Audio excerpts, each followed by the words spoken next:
The night Warren Bailey rode back into Calico Flats, the sky above the Arizona Territory was the color of a bruise healing purple and gold and reluctant, as though the heavens themselves were unsure whether to let the day end or let it begin again.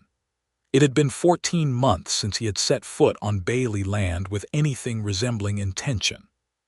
14 months of drifting from one cattle drive to the next, sleeping under stars that never felt like his stars, drinking whiskey that never burned quite right, waking before dawn with a chest so full of ash and grief that he could not always tell, in that first terrible moment of consciousness, whether he was alive or whether dying had simply become a habit he had not yet perfected. 14 months since the fire that took his father, his mother, and the better part of everything he had believed his life was going to be. He came back because of a letter. A single folded page that had chased him across 3 territories before finally catching him in a dusty bunkhouse outside of Tucson, addressed in handwriting so careful and deliberate that it looked like someone had been afraid of making a mistake.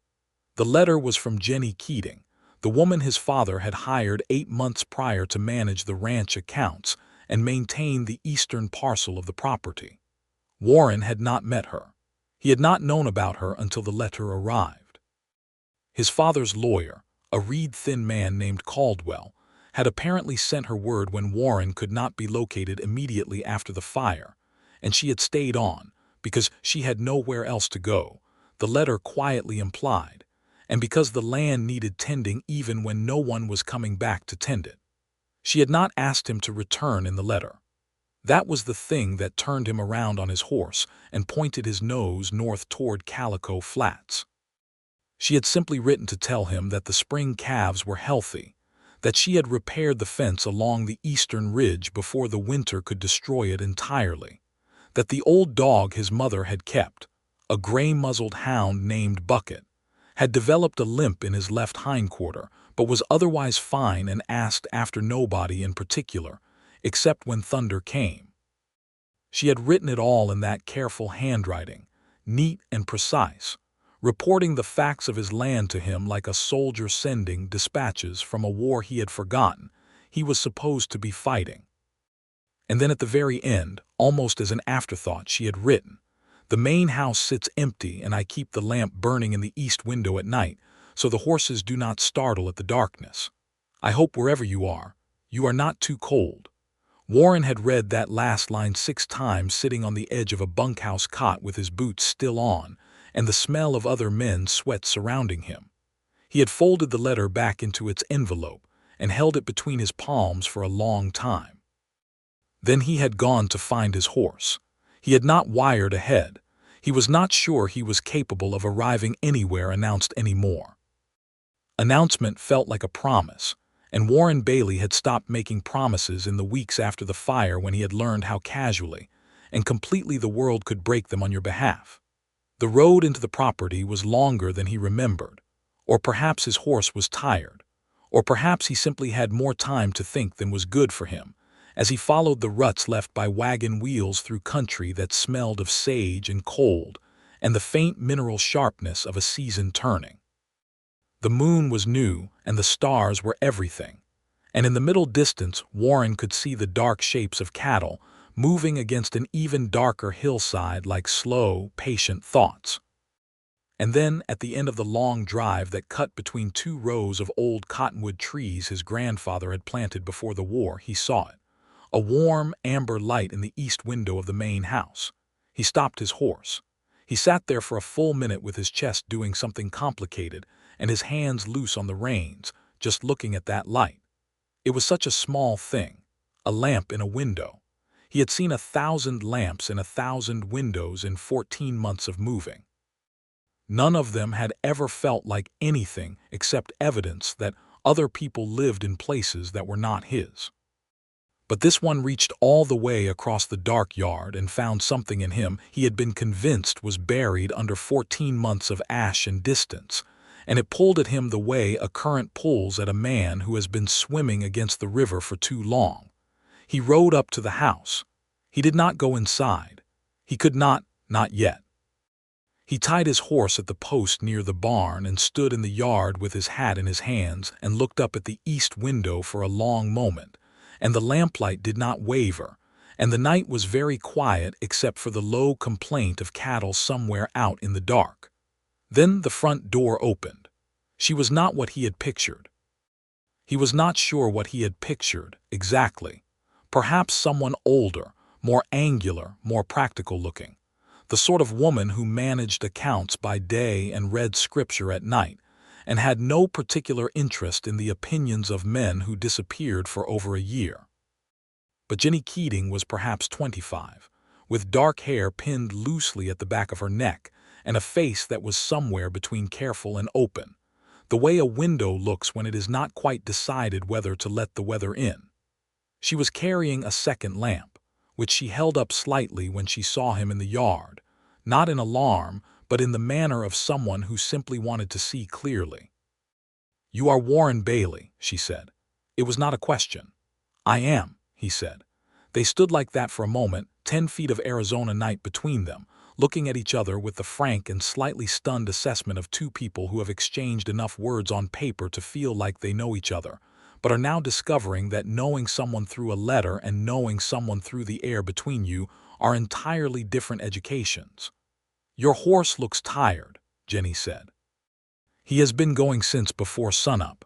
There is water in the trough and feed in the barn. I put up fresh hay last week." She lowered the lamp slightly.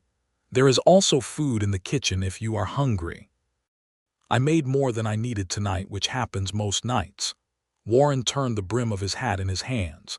"Miss Keating," he said, "I want to thank you for staying, for the letter," for he gestured in a way that encompassed the lamp, the house, the cattle in the dark, all of it.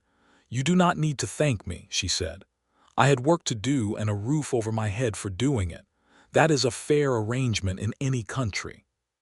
But there was something around the edges of her voice that was not quite as businesslike as the words themselves, a kind of careful warmth that she was not entirely succeeding in keeping neutral. "I will see to the horse," he said. "I will keep your plate warm," she said. And that was the beginning of it, though neither of them would have called it a beginning that night. Beginnings required intention, and both Jennie Keating and Warren Bailey had arrived at this particular stretch of Arizona territory through too much grief and displacement to be doing anything as deliberate as beginning something. What they were doing, without naming it, was simply this.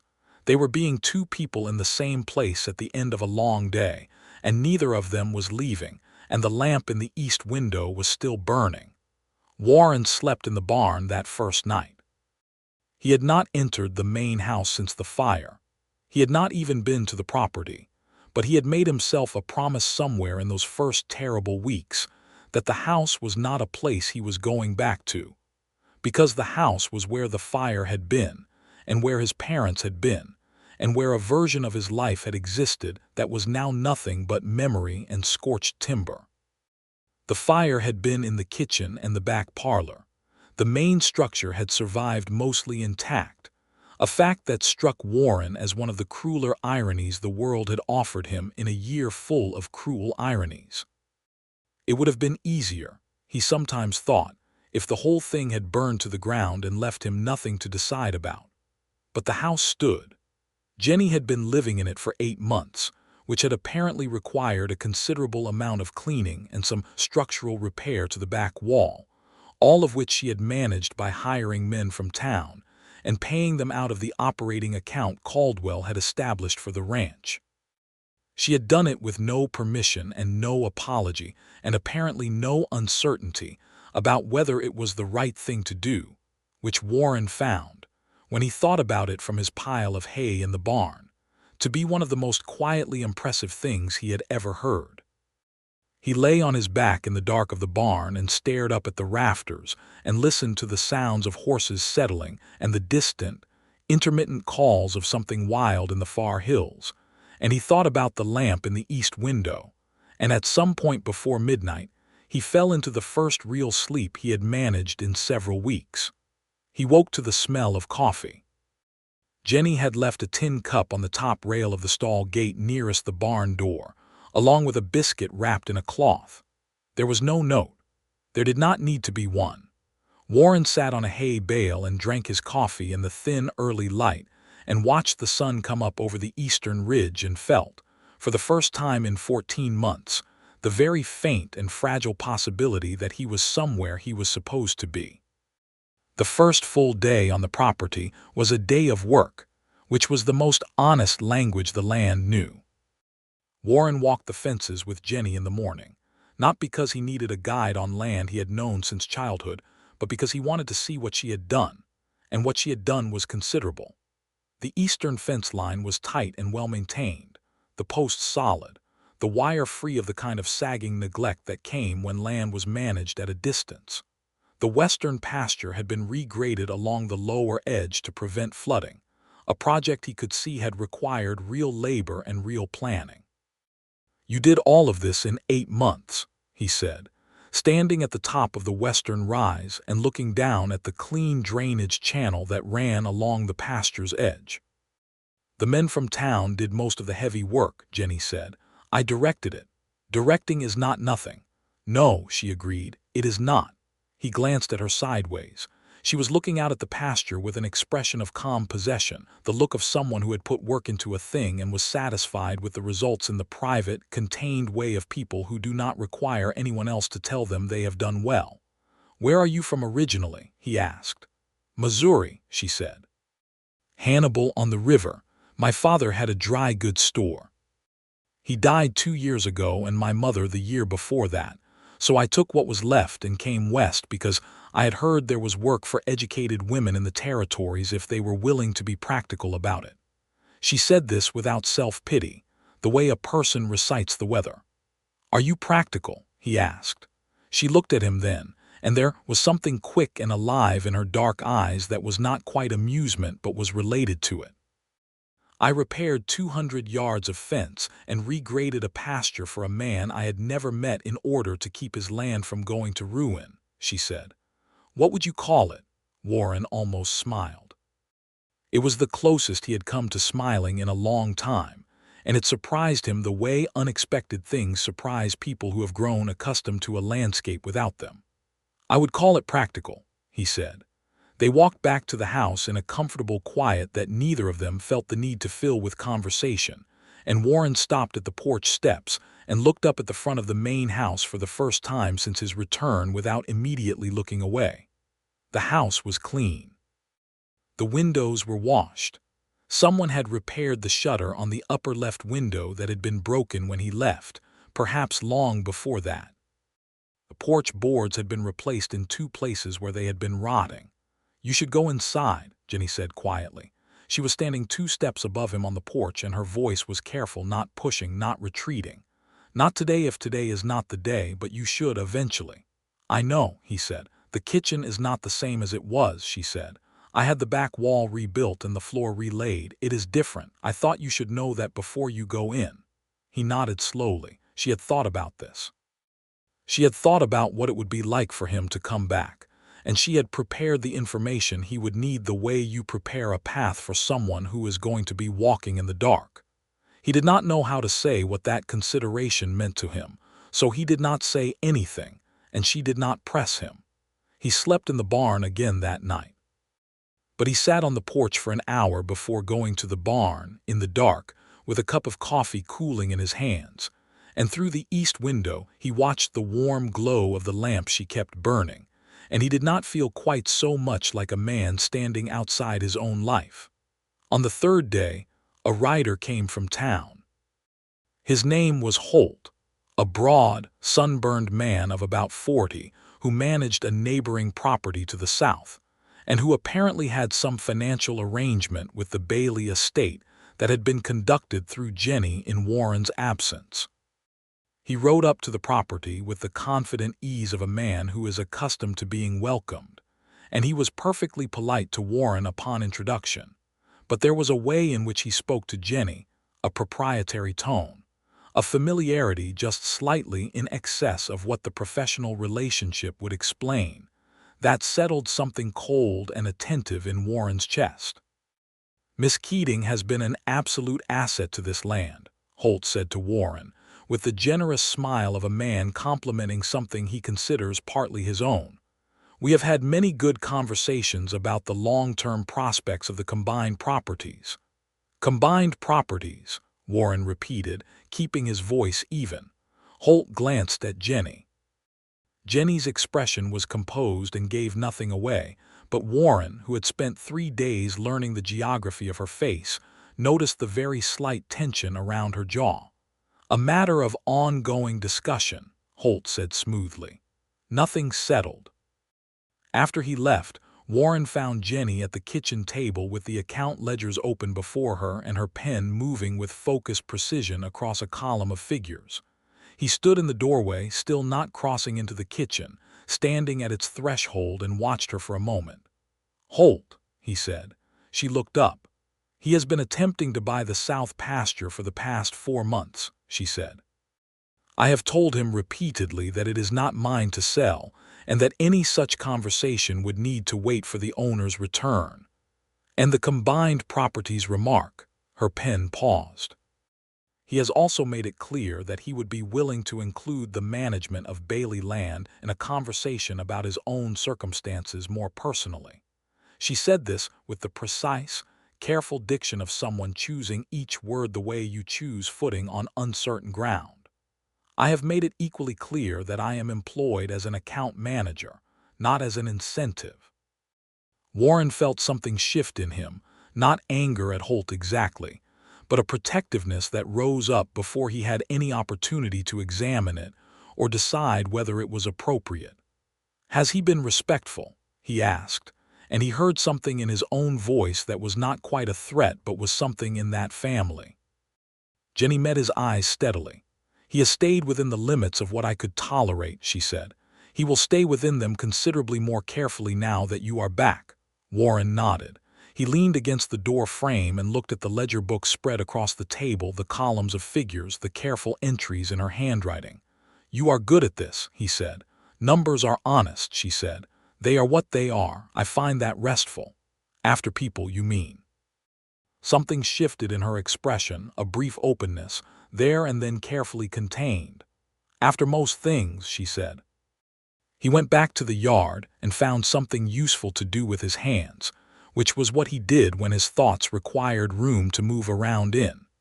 There was a particular quality to the days that followed, a rhythm that assembled itself without being designed, the way rivers find their channels not through planning, but through the patient logic of water over time. Warren worked the land from before sunrise to past sunset, and Jennie managed the accounts and correspondence. And in the evenings they found themselves on the porch or at opposite ends of the kitchen table with cups of coffee or the occasional small glass of whiskey, talking about the land, about the cattle, about the fence that needed attention on the North Ridge before spring came in earnest. And then, gradually, about other things. He told her about the cattle drive to Colorado that he had joined 3 weeks after the fire, not because he knew anything about that particular route, but because the foreman was the first person he had encountered who did not look at him with sympathy, who simply said there was a job if he wanted it and asked no questions. He told her about sleeping under stars in Utah, about a river crossing in New Mexico that had cost 2 men their boots and 3 cattle their lives, about the particular and specific loneliness of being surrounded by other men who all had somewhere they were eventually going back to. She told him about Missouri, about her father's store with its smell of molasses and dry goods, about learning to keep books at 14 because her father's eyesight was failing, and he needed someone he trusted. She told him about arriving in Calico Flats with a single trunk and a letter of introduction from Caldwell that she was not entirely certain would be honored, and about the 6 weeks she had spent living in the single women's boarding house in town, while she established whether the position was real and whether she could make it work. "Were you frightened?" he asked one evening. It was the kind of question he would not have known to ask 2 weeks ago. But something about the accumulation of evenings on the porch had made him braver about the asking. She thought about it genuinely, turning her coffee cup in her hands. "I was afraid of failure," she said. "I was not much afraid of the territory itself. I think perhaps I should have been, but fear of the place seemed less useful than fear of the work not being enough. The work was more than enough, he said. The work was what I had, she said. Then quietly, it was also, if I am honest, a comfort. When everything else is uncertain, there is something steadying about knowing what the fence line needs. He understood that. He understood it in his bones, in the particular way that you understand something not because you have thought about it carefully, but because it matches the exact shape of something you have been feeling without words. I should have come back sooner, he said. The words came out before he had decided to say them, and once they were in the night air he could not take them back, so he sat with them. Jennie was quiet for a moment. You came back when you were able to, she said finally. The land was here. I was here. Some things wait. He looked at her in the lamplight from the east window, the warm amber light falling across her face and the porch boards around them, and he thought that she was one of the most genuinely steady people he had ever met, and that steadiness was something he had been searching for in 14 months of movement without ever thinking to name what he was looking for.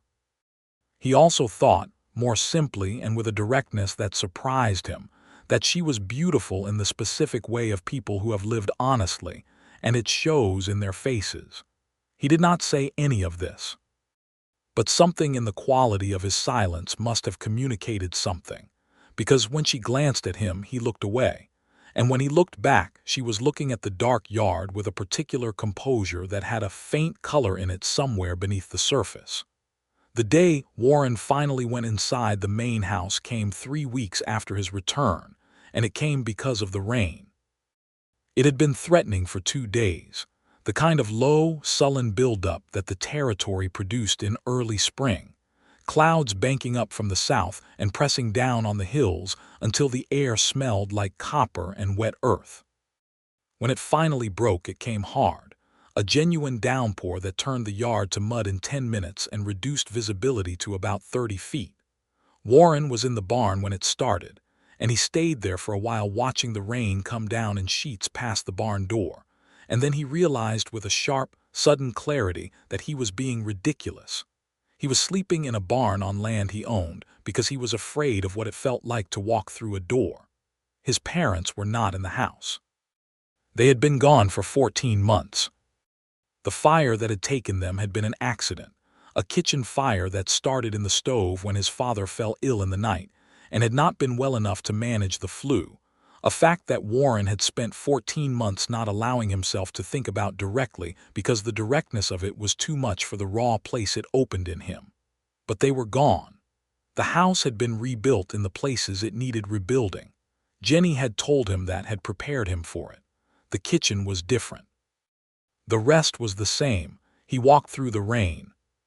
He came up the porch steps and pushed the front door open and stepped inside for the first time since the night 14 months ago when a ranch hand had come to his bunkhouse at the south pasture and told him, with the stumbling words of a man delivering news he has no practice delivering, that there had been a fire. The front hall was clean and smelled of wood smoke and beeswax, and the particular domestic order of a person who keeps a careful house. The floorboards were the same boards. The coat rack by the door was the same coat rack, though it currently held a dark blue wool coat that belonged to Jennie and a smaller hat on the lower peg. The staircase that led up to the second floor was the same staircase, the fourth step still with the slight creak it had always had, something his mother had pretended to want repaired for 20 years without ever actually scheduling the repair. Warren stood in the front hall with rain dripping from his hat brim and looked at all of this and breathed it in and let it happen to him. The way you let a creek run over your feet when you have been walking in the heat for a long time with the full knowledge that it is going to be cold and that you are going to have to stand it, but that you are going to stand it. Jennie came out of the back room where the office was, apparently having heard the door.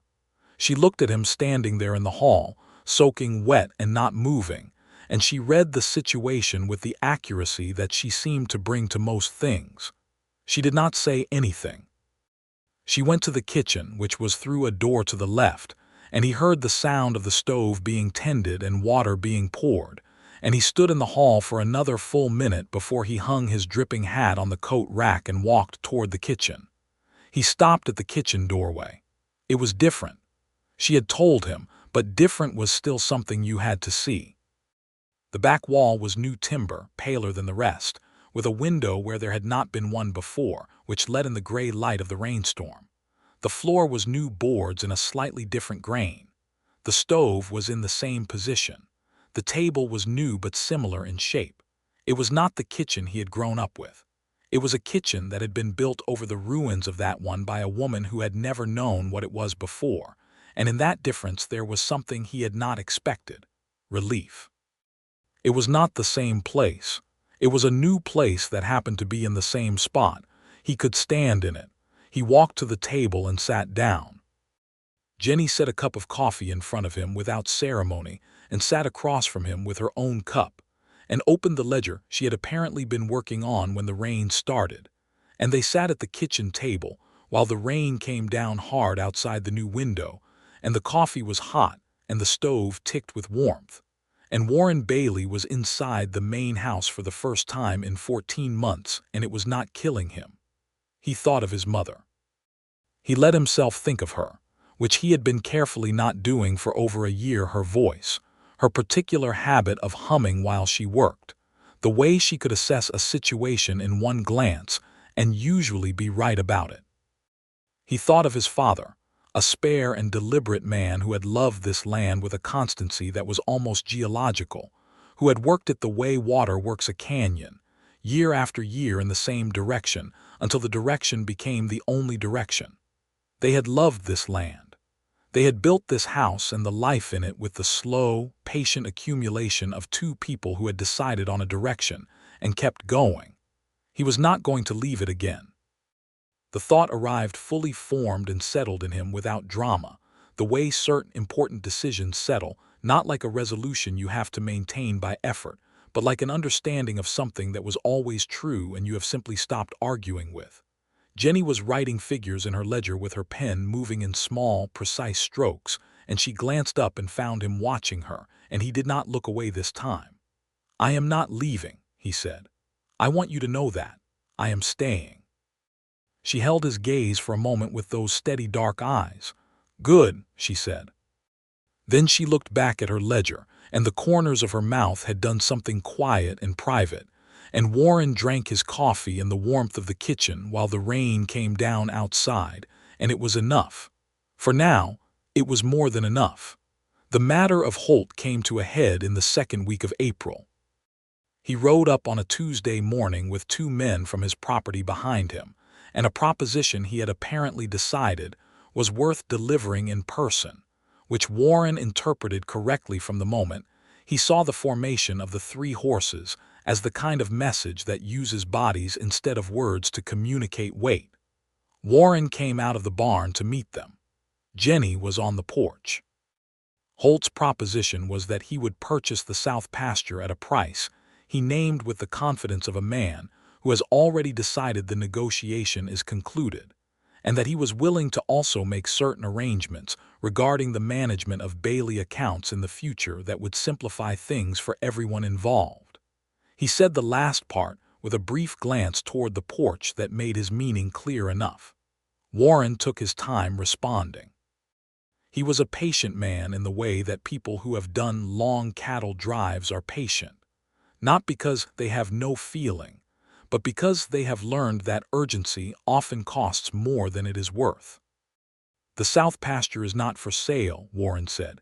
"Everything is for sale at the right number," Holt said, still smiling. "The south pasture is not for sale," Warren said again, the same tone, the same words, like a fence post that does not move when you push it. Holt's smile had an edge to it now. "Your father was a reasonable man," he said. "I always found him easy to do business with." "My father is dead," Warren said, still level. "I am not my father." There was a silence. One of the men behind Holt shifted in his saddle.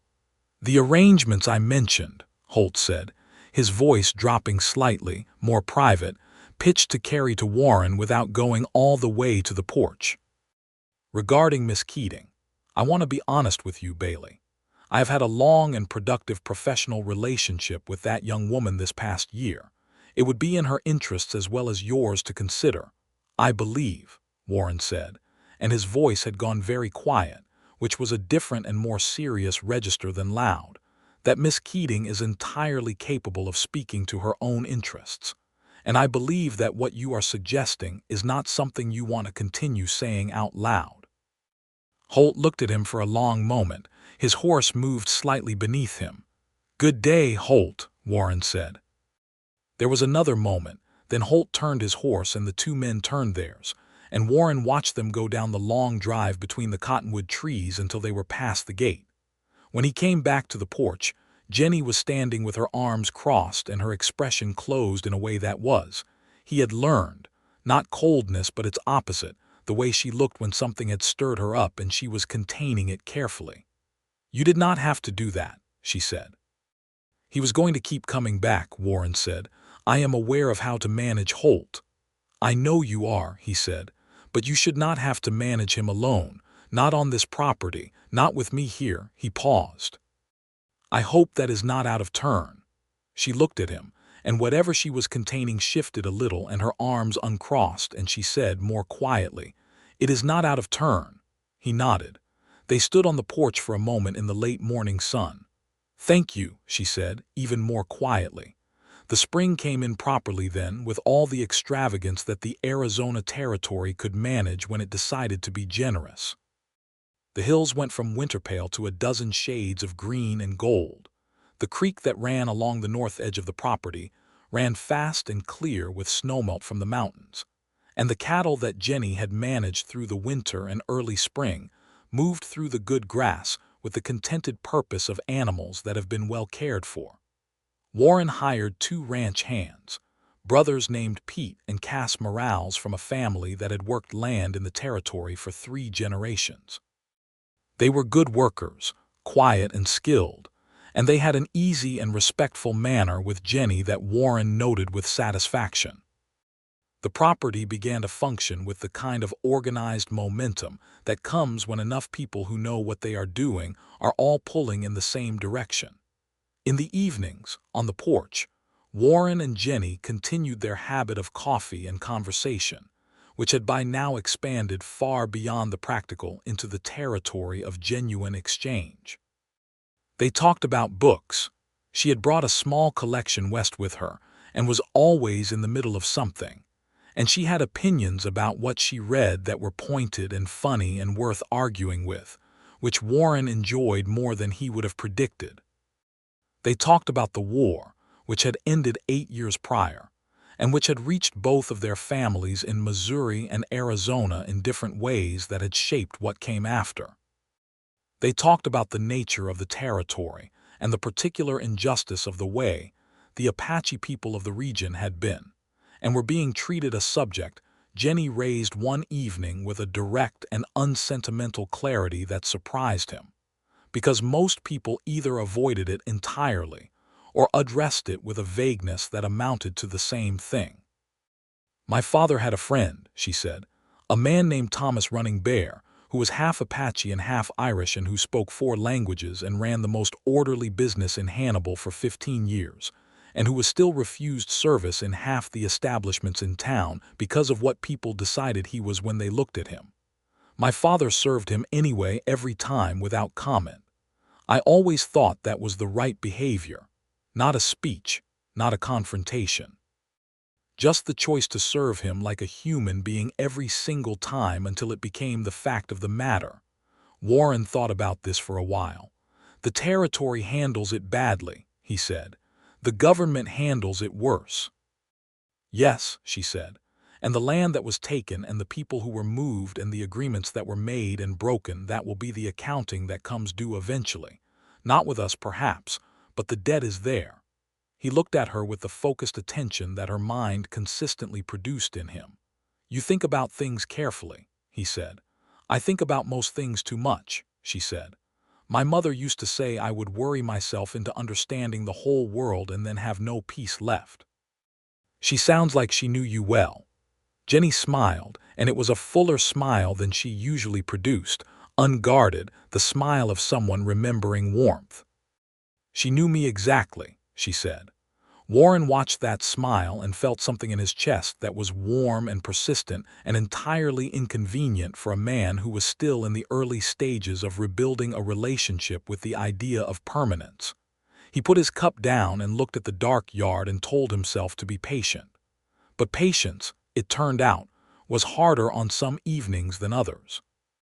One evening in late April, Jennie was at the kitchen table going over correspondence when Warren came in from a long day on the North Ridge, where he and Pete had been replacing fence posts in ground that had thawed unevenly. He was tired in the clean, exhausted way of physical work well done, and he washed his hands and face at the basin and came to the table and sat down, and she pushed a plate of food toward him without looking up from her letter.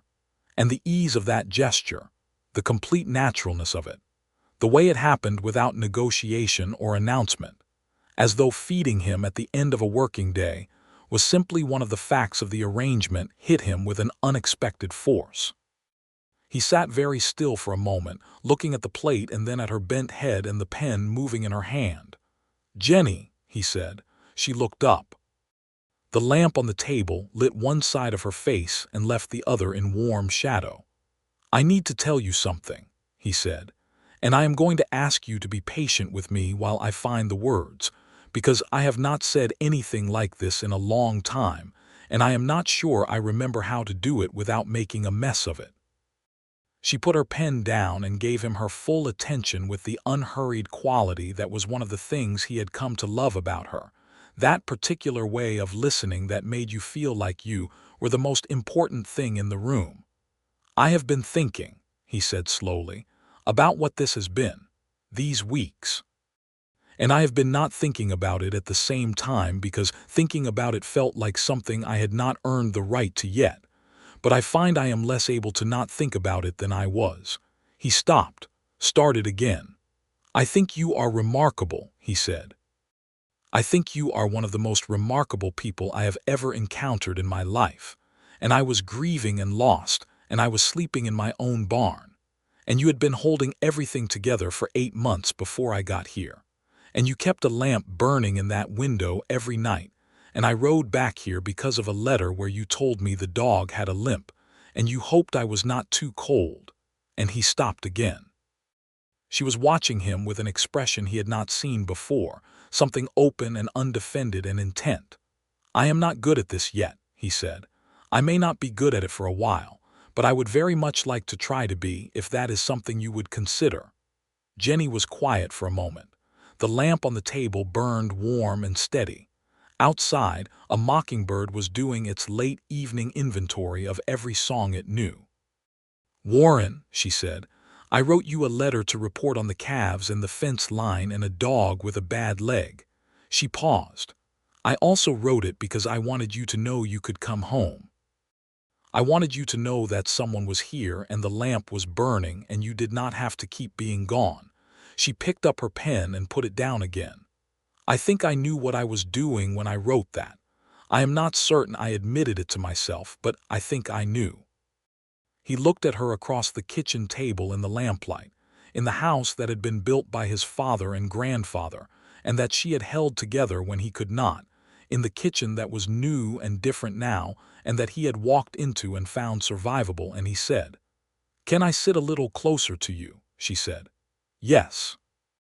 He moved his chair around the corner of the table so that he was beside her rather than across from her, and he reached over and took her hand where it rested on the table, just held it in both of his, and they sat like that for a long time without needing to say anything else, and the lamp burned, and the mockingbird sang through its whole repertoire twice, and the night in the Arizona territory was warm and full of the smell of new grass.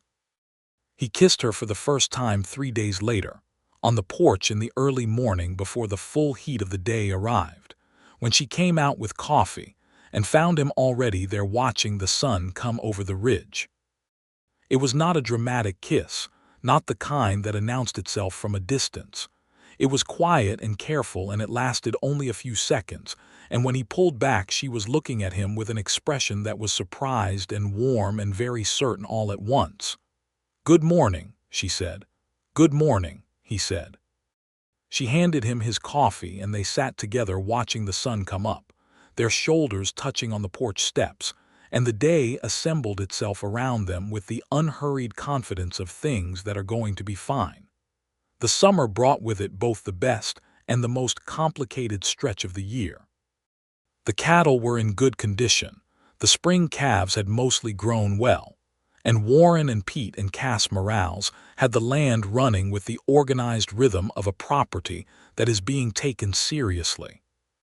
But the summer in the Arizona Territory in 1876 also brought the particular tensions of a territory in motion, more settlers coming through, more competition for water rights, and the ongoing and unresolved reality of the Apache situation in the wider region, which manifested locally in the form of increased military presence on the roads, and a town of Calico Flats that was dividing itself along various lines of opinion about what was happening and who was to blame for it. Warren stayed mostly out of the town's politics, which was generally his nature. But there was one evening when he and Jennie went together to the general store. She needed account ledger books, and he needed tobacco and a new bridle fitting. And they encountered in the store's back corner 3 men having a loud and ill-considered conversation about the Apache people in terms that were ugly and ignorant, and gaining the dangerous encouragement of a small audience. Warren would have said nothing. It was not precisely cowardice. It was the practical calculation of a man who has learned that most battles picked in general stores do not improve the situation. But Jennie, standing at the counter with her ledger books under her arm, turned around and addressed the men in a tone so clear and direct and calm that the whole store went quiet. "Everything you are saying," she said, "is wrong as a matter of fact and shameful as a matter of decency. The Apache people have lived in this territory for generations. The agreements made with them have been broken repeatedly by the same government that is now using their resistance to those broken agreements as a justification for treating them as enemies. I would ask you to consider whether that is the version of events you want to be on the right side of." She looked at each of the men in turn. "I will not ask you to be kind. I will only ask you to be accurate." Then she turned back to the counter and asked the storekeeper about the ledger books as though she had merely commented on the weather. Warren stood very still for a moment. One of the men started to say something. Warren looked at him, and whatever was in Warren's expression was sufficient to conclude the conversation without any words being spoken. The man turned back to his companions. On the ride home, Warren looked at Jennie sideways with an expression she had learned to recognize as the one he wore when he was feeling something strongly, but was determining the correct words for it. "You are the bravest person I know," he said finally. She looked at the road ahead. "I am not brave," she said. "I am simply very tired of people saying wrong things without anyone saying the correct ones." "That is a definition of bravery," he said. She glanced at him and the corner of her mouth curved. "Then perhaps I am a little brave," she allowed. He reached over from his horse and took her free hand where it rested on the pommel of her saddle, and she let him hold it. And they rode back to the property in the last of the evening light, with the hills turning orange and purple around them, and the distant cattle moving in the pastures below, and the long cottonwood drive coming into view ahead. And it was one of those moments that a person knows while it is happening is something they will keep for a long time. It was in the late summer that Warren asked Jennie to marry him. He had been thinking about it for weeks, turning it over with the same careful patience he brought to most large decisions, checking it from various angles the way you check a fence post before you trust it with real tension. He was not uncertain about what he wanted. He had not been uncertain about that for some time. But he wanted to ask in a way that was equal to what she was, not fumbling and inadequate, not grand to the point of embarrassment, but honest and direct and worthy of the consideration she consistently brought to everything. He asked her on the porch, in the evening, which was where they had built most of what they were to each other. It was the blue hour, the light going soft and the first stars beginning. The old hound Bucket was lying at Jennie's feet, his gray muzzle resting on his paws and his bad leg extended, as he always slept, in what Jennie had named his old soldier position. "Jennie," he said, "I want to ask you something that I want you to answer without any consideration of obligation or practicality or what makes sense on paper. I want you to answer it entirely based on what you want." She put her coffee down and looked at him with full attention.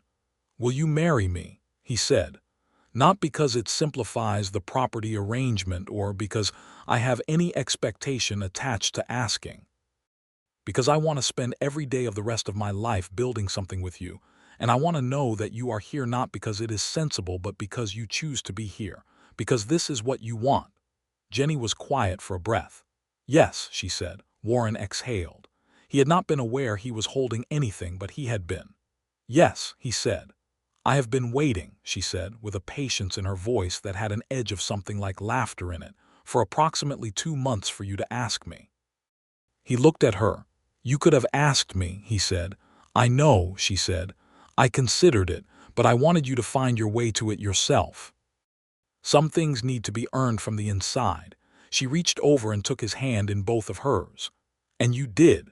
He brought her hand up and pressed his lips to the back of it and held it there for a moment, feeling the warmth of her skin and the particular solidness of her, the reality of her as a person in his life who was real and present in choosing this. "2 months," he said, muffled against her hand. "I am a patient woman," she said. They were married in Calico Flats in September of 1876, in the small white church at the end of the main street, by a minister named Reverend Aldies, who had a round, kind face, and conducted the ceremony with the brisk warmth of a man who has done this enough times to know that the couple in front of him needs the words and not a performance of them. Pete and Cass Morale stood at the back, and were the loudest in their approval at the conclusion of the ceremony. Old Caldwell, the lawyer, attended and appeared to be genuinely moved, dabbing at the corner of his eye in a way he clearly hoped no one noticed. Jennie wore a dress she had brought from Missouri, a deep blue the color of a late afternoon sky, altered to fit the 2 years of hard work and outdoor living that had changed her from the young woman who had packed it, and she wore her hair down in a way she rarely did, dark and loose and falling past her shoulders. And when Warren turned and saw her coming down the aisle of that small church on the arm of old Caldwell, who had volunteered for the honor, he stood straighter without meaning to, and his chest did the same thing it had done 14 months ago when he had seen the lamp in the east window, a pulling, a coming back, a return to something essential. She met his eyes halfway down the aisle and held them all the way to the front of the church. They exchanged words that were old and formal and true. They went home to the Bailey land in the long amber afternoon of a September day, and the cottonwood trees were beginning their early turn toward gold, and the cattle were quiet in the pastures, and old Bucket met them at the porch with his tail working slowly and his bad leg barely bothering him in the warmth of the season. That evening, for the first time since his return, Warren went to the east window himself and turned up the lamp to its full brightness, letting it flood the yard with warm light, and Jennie came and stood beside him, and they looked out together at the dark land that was theirs. "I used to light it every night for you," she said. "I know," he said. "Now I will light it for you. You could light it for both of us," she said. He put his arm around her shoulders and she leaned into him, and the lamp burned in the window, and the land outside was dark and full of the sounds of the living territory, and Warren Bailey stood in the main house of his family's property with his wife beside him, and felt the ash that had been in his chest for 14 months simply and quietly go out. The autumn passed in the particular beauty of an Arizona fall, all clear blue sky and cooling air, and the smell of wood smoke from the kitchen stove in the mornings. Jennie and Warren fell into the deep habit of a life shared, the small negotiations and discoveries of two people learning the close geography of each other. She slept with too many blankets, and he slept with too few. He was impractical about breakfast in that he would not eat it unless reminded. She had a temper that came rarely but arrived with precision when it did come, and Warren, who had grown up with a father of similar construction, recognized it for what it was, and treated it with respect rather than deflection, which Jennie noted and appreciated. They had their first real argument in November about the hiring of an additional hand for the winter season. Warren wanted to hire a man he had worked with on the Colorado Drive, a capable but rough-edged individual who drank more than was ideal. Jennie thought the money was better spent on reinforcing the south barn before the cold set in. She laid out her argument with the measured clarity of a woman presenting figures to a board, and Warren laid out his with the stubborn certainty of a man who knows what he knows about working with people in difficult conditions, and they went at it for a full half hour in the kitchen before Warren stopped mid-sentence, looked at her and started laughing. She stopped, looked at him. Then she started laughing too. "You are going to win this," he said. "I know," she said. "I want you to arrive there yourself." "The south barn," he said. "The south barn," she agreed. They reinforced the south barn. It held well through the winter, which was a hard one, and Warren did not mention the hand from Colorado again. The winter itself was long and cold, and beautiful in the specific way that winter in the high desert is beautiful. An austerity that had its own severe grace.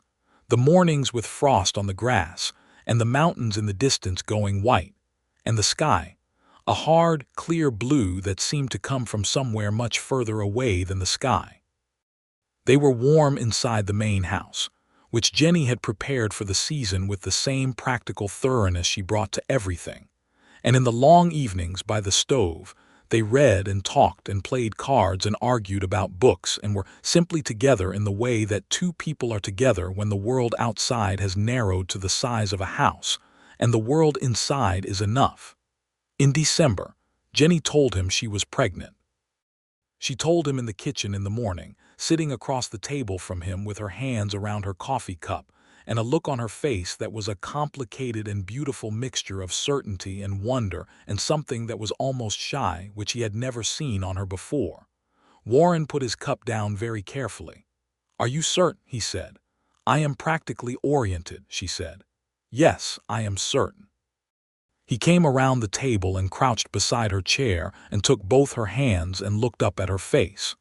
She was looking at him with those dark eyes, steady and open, and he could see her reading whatever was in his face with her characteristic attention.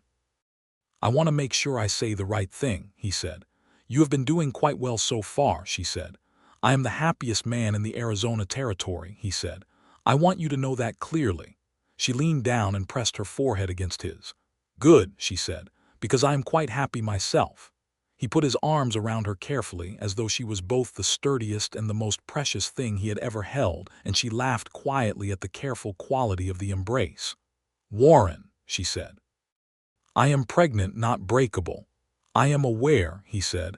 "I am simply adjusting my understanding of the situation." She kissed the top of his head. He held on. The spring of 1877 arrived with its usual extravagance, and with it, a sense of deepening rightness about the life that had assembled itself on the Bailey land. Pete and Cass' morals were solid and reliable.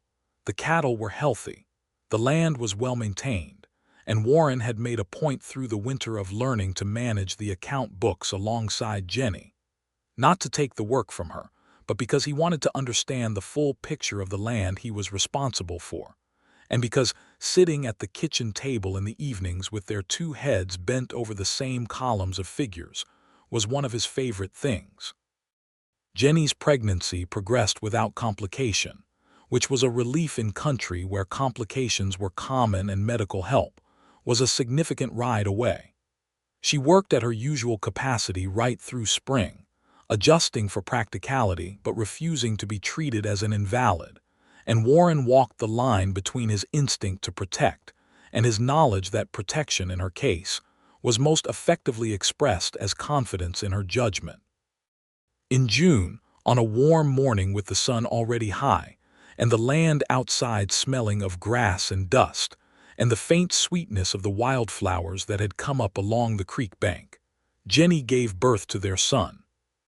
He arrived with the cooperative speed of a child who had apparently determined his own schedule without consulting anyone, which meant that the doctor from town arrived about 20 minutes after it was all concluded, delivered by Mrs. Morales, Pete and Cass's mother, who had come up from the family property at Jennie's invitation 2 weeks prior, and who handled the whole affair with the calm competence of a woman who had been present at many such events. Warren spent the 20 minutes of his son's arrival standing outside the bedroom door with his hat in his hands, and his heart somewhere considerably north of his chest, listening to the sounds from inside the room, and trying to be the kind of man who trusts the competent people managing the situation, instead of the kind who makes things worse by requiring management himself. When Mrs. Morales opened the door and told him to come in, he went through it and found Jennie propped against the pillows with their son in her arms, and an expression on her face that was the most complete and undisguised happiness he had ever seen on her. Happiness without the careful architecture she usually maintained around her feelings, just full and open and real. The baby was red-faced and opinionated-looking, and had a remarkable quantity of dark hair, and he was making a sound that was somewhere between outrage and inquiry, and Warren sat on the edge of the bed and looked at him for a long time. "He looks like he has objections," Warren said. "He has his father's stubbornness already," Jennie said, with a tiredness that was the best kind of tired there is. Warren reached out and touched the baby's hand with one finger, and the baby grabbed it with a reflexive ferocity that was entirely disproportionate to the size of the fingers doing the grabbing, and Warren felt something happen in his chest that was so large and uncomplicated it did not need a name. "What are we calling him?" he asked. Jennie looked at the baby and then at Warren. "Thomas," she said, "for my father's friend." Warren looked at her. Thomas Running Bear, the man her father had served without comment every time until it was the fact of the matter. "Thomas," he said. "Yes. Thomas Warren Bailey," Jennie said. Warren looked down at his son's red, serious face and felt the weight of the name and what it meant, and was glad of it with a gladness that went all the way down. "Hello, Thomas," he said. Thomas, for his part, continued to grip Warren's finger with the determined ferocity of a very small person who has made it this far and has no intention of letting go. That evening, after Mrs. Morales had seen to mother and child and given her practical instructions for the coming days, and Pete had ridden into Calico Flats to send the wire to Caldwell and to the address in Hannibal where Jennie had distant cousins, and Cass had put a bottle of something celebratory on the kitchen table with the manner of a man fulfilling a professional obligation. Warren sat on the porch in the evening dark with a small glass of whiskey and looked out at the Bailey land. The cottonwoods were at their full summer height. The cattle were moving in the far pasture with the comfortable leisure of animals on good grass. Old Bucket was lying on the porch boards near Warren's feet, his bad leg extended in his old soldier position, and the warm night was full of the sounds and smells of a working land in summer. Inside the house, in the east room, Jennie was sleeping with their son. Warren got up and went to the east window and lit the lamp and turned it up full, the warm light flooding out across the porch and the yard and the drive, and he stood for a moment looking at it. He thought about the night he had ridden back through the dark and seen this same lamp burning, and the way it had pulled at something in him that he had believed was beyond pulling.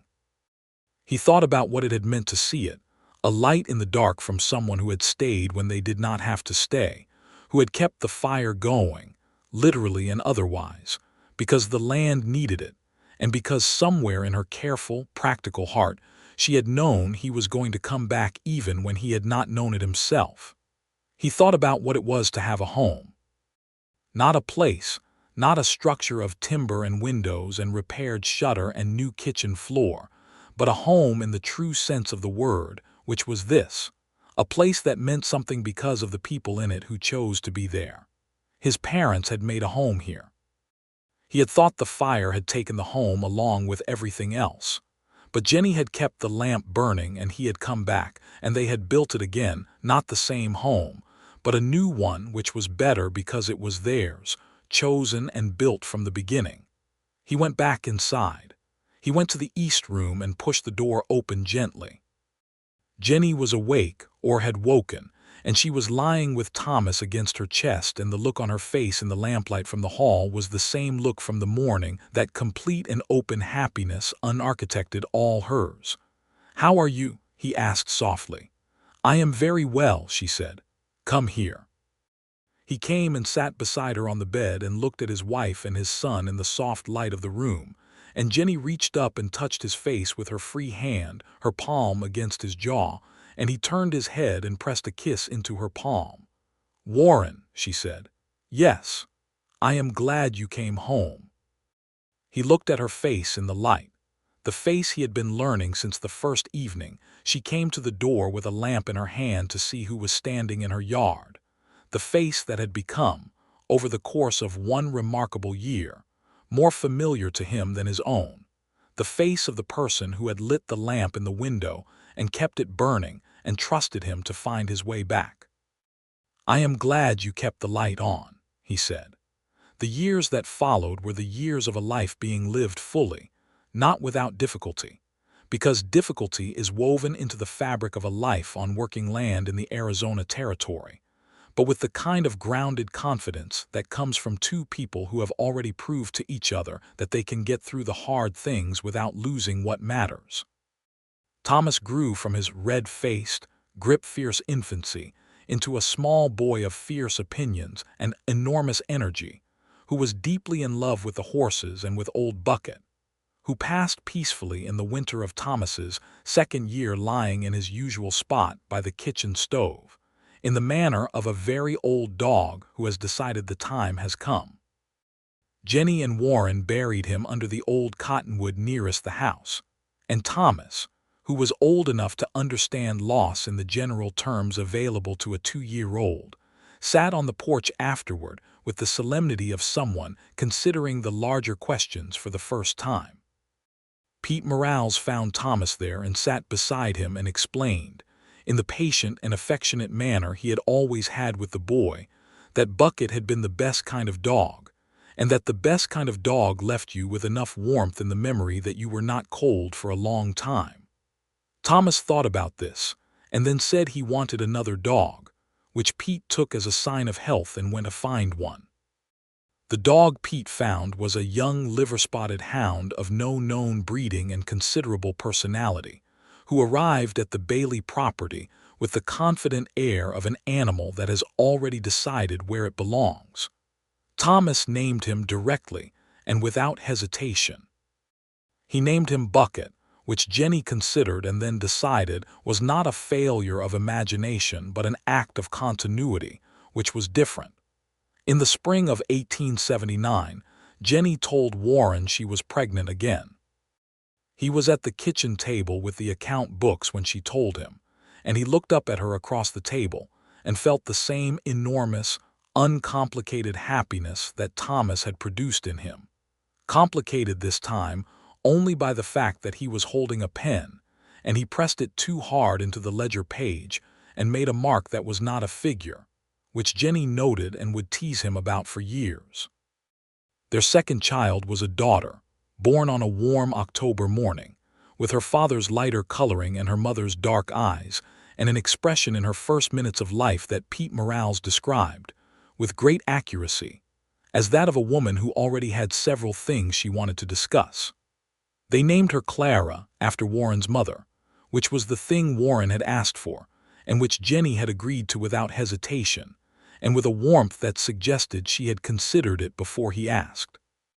Clara Warren turned out to be exactly as her first expression suggested: voluble, determined, interested in everything, and possessed of a quality of focused attention on people and things that was so obviously her mother's that it made Warren laugh when he first clearly saw it. At perhaps 6 months, when Clara fixed him with a stare of intense assessment that was so specifically Jennie's look that he had to leave the room briefly to collect himself. Jennie, when he told her what had made him laugh, gave him the same stare, and then smiled, and he thought, not for the first time and not for the last, that he was the luckiest man in the Arizona Territory. By 1880, the Bailey land had grown and settled into a property with a clear future. Warren had negotiated the purchase of the additional parcel to the north that he had been considering for 2 years, which gave the ranch access to the mountain creek and extended the summer grazing considerably. Pete Morales had become foreman in all but official title, a situation that Warren formalized with a contract, and a conversation in which he made clear that Pete's family history in the territory and his knowledge of the land were assets without which the ranch did not run the way it ran. Pete received this with the composed dignity of a man who knew what he was worth and was glad to have someone else acknowledge it, and then they went back to work. Cass Morales had married a young woman from town named Rosa, and they lived in the house at the south edge of the property that Warren had built for ranch hands. And Rosa and Jennie had developed a friendship of the particular kind that flourishes between two capable women who are doing large things in a landscape that often pretends they are not capable of it, a friendship of practical solidarity and genuine affection. With a great deal of conversation conducted across kitchen tables and over fence lines, and in the intervals of working days. One evening in the fall of 1880, Warren came in from a late circuit of the northern pasture to find Jennie at the kitchen table, not with the account books but with a blank sheet of paper and her pen, writing not figures but words, which she did not usually do where he could see it. He hung his hat by the door and came to the table and looked at her. "What are you writing?" he asked. She looked up with the slightly unguarded expression she sometimes had when she had been absorbed in something and returned to the room. "A letter," she said, "to a young woman in Missouri, a friend of Rose's cousin who is looking for work in the territory." He sat down across from her. "What kind of work?" "Accounts management," Jennie said. "There are 3 properties south of town that do not have anyone who can manage their books properly, and it costs them money every year because of it. A woman with the right training could make a good living doing it, and she would not need to depend on," she paused, "on the kind of arrangements that men like Holt suggest." Warren looked at her for a moment. "You are creating the position," he said. "I am identifying that it exists," she said. "Someone else can create it. I am only going to tell her it is there, and that this territory is survivable if you come into it knowing what you know." He leaned back in his chair and looked at her with the feeling he had been having for 4 years and still had not entirely gotten used to, which was the feeling of being the recipient of the attention and care and intelligence of a person who is remarkable and who chooses, every day, to be here. "You are going to write a letter," he said, "to a woman you have never met to tell her the territory is survivable." "Someone should have told me," Jennie said simply. He got up from his chair and came around the table and put his hands on her shoulders and pressed a kiss into the top of her head.